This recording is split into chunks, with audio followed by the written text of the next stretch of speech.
My name is Zeinab Zahed. My maiden name is Kashmar because I recently just got married, so I'm still like telling people both names. I'm 27, I'm an attorney. My parents are immigrants, they came from Lebanon, but we were all raised here. I was born in California. We moved here when I was 10 months old, so we've lived in the same house my whole life. I'm definitely a Houston kid. My family's originally Lebanese, and my husband's family's originally Syrian, so we're all about all the Arab stuff. My parents basically raised us in like a little bubble, so we didn't actually know we were in America until we went to school. We were like, wait, not everybody's Arab, it's just us. Like, that's crazy. I've been wearing my hijab since I was 8 years old, and I used to get like the weirdest questions. So I would get like, do you shower with that thing on? And I'm like, no, I don't shower. Smile, can you help me carry the tea, babe?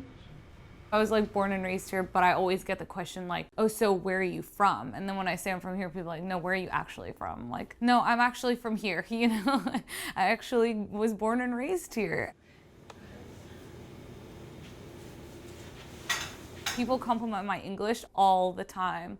Like, your English is so good. I'm like, thanks, you know? Thank you so much, that's great. I'm the oldest of 4 kids. I have 2 younger brothers and a younger sister. We never knew it, but my dad worked like crazy to get us by. I'm not sure how he clawed his way up, but he got enough money to like buy a gas station, and then he started flipping gas stations as a business. Like, he would buy it and fix it up and then sell it for a profit. And he was able to do all of that because my mom was a trooper and she was staying home raising 4 kids by herself the days that he couldn't show up, and even the days that he could show up because he was so exhausted because he worked most of the days. I went to this new place while I was at work today. It's called the Path of Tea. It's like a little Asian place, and all they serve is tea. I saw the pictures. It's so weird. It's amazing. We were never a family that had a ton of money, but as kids we didn't notice it because we had everything we needed. But I was a little bookworm when I was little.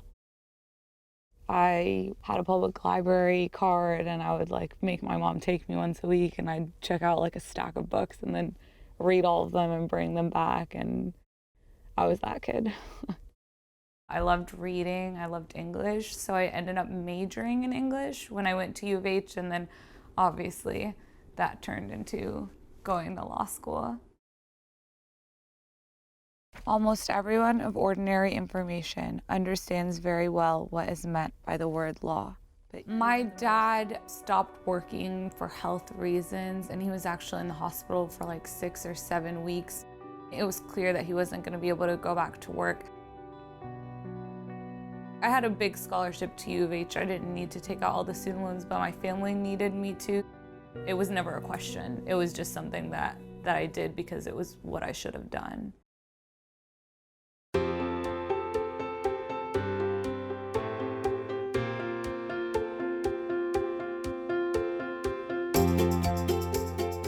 It's so hard to pin down just like one thing because I feel like everything just kind of meshes together, and that's what creates your success.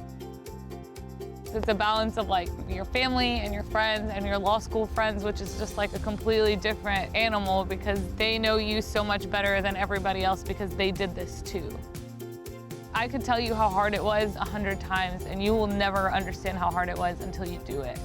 I attribute my success to my family and my husband. Because even though he wasn't my husband, he stuck with me, and I don't think I would have stuck with me while I was in law school.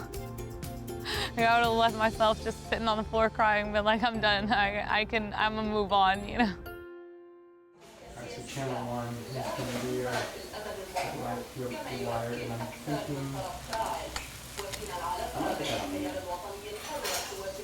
I was in my first year of law school, and I was completely broke all the time. Law school's like $30,000 a year, and the books themselves are a couple of grand every semester, and you know, it's just an overwhelming amount of money. My grades weren't where I wanted them to be because everyone that goes to law school used to be a straight A student, and now it's just like a mandated curve that won't allow you to be a straight A student. Not everyone can be. I don't regret going to law school, but your first year of law school is like so emotionally exhausting. I don't know why I decided to do this. How long ago was it when you first came to the States? I came to Louisiana first. Louisiana. And then I went back to Lebanon, and then I went back in 1981, and I came back in 1987. I bet coming here, especially to Louisiana, was that a bit of a culture shock when you arrived so many years ago? Oh yeah. It's completely different, and you know, we came from a place where there's a war every day. You were in business for yourself for years, Yeah. right? Did you spend a lot of time working and providing for the family, I'm sure? 7 days a week. 7 days a week. Yeah. It's like that when you have your own business. It had to be like that. Yeah, I remember that little bed that like came out of the wall. That was pretty cool when we were little. I thought that was pretty awesome. Cool to you. For daddy's like, oh my goodness, finally I can lay my head so down. Much room. You have like a bed that lays down. What was she like as a youngster? As a young, mean, oh my. No. She is an attorney now. So when she decided she wanted to be an attorney, what did you think about that? Oh, he forced me into it. It was totally his idea since I was little. I wanted to be an attorney, I couldn't, so somebody had to do it. Now you have an attorney in the family. Yeah. Yes. Nobody forgets it. So what did you guys think when your sister got her law degree? Her degree was like a relief because we used to, when she lived here, we shared a room. Oh. And she'd Wow. like either We're be gonna up talk all about night that. studying or crying about how stressed she is or just like angry because she was in law school. The So degree you meant were it going was through all over. the emotion. And that's kind of where I was at. I was at the point where I was like, I really don't know why I did this. And I was starting to interview for summer positions. And one of my counselors who knew how frustrated I was with my grades, and she knew a little bit of my family situation and that, you know, maybe I had less money than some of the other kids that go to law school. She was like, there's this program. You don't have to do anything, just show up and they'll give you a suit for free, and that way you can have like a nicer suit to wear to your interviews. She was like, just go, they're called Dress for Success. No one's gonna ask you to do anything. I promise they'll just like put a suit on you and you'll leave and you never have to see anyone again. And I was like, okay, fine, free suit sounds great. So I was a little bit apprehensive when I went. It's not at all the image that is painted in your mind when you hear about the program. I can't wait for my interview. It starts with a suit, but that's just the beginning. I work at Matthias Adrogué PLLC. It's in Montrose. It's like a small firm, and that's awesome because I get to do a little bit of everything. Hey, how are you? Are Layla and Matthias here yet? Thanks. This is crazy. I can't believe that I'm actually a lawyer and that I actually made it through law school and that I was able to do this and that my dad was always right about everything, and I hate that. I love bragging on Dress for Success because I really feel like they made such a huge difference. I feel like they did make me feel really great about myself, which helped me a lot in the legal field as well. They forced me to network. They would like name drop me to other lawyers and they'd be like, yeah, she's our lawyer. They are so personally invested in my success that it helped me be successful.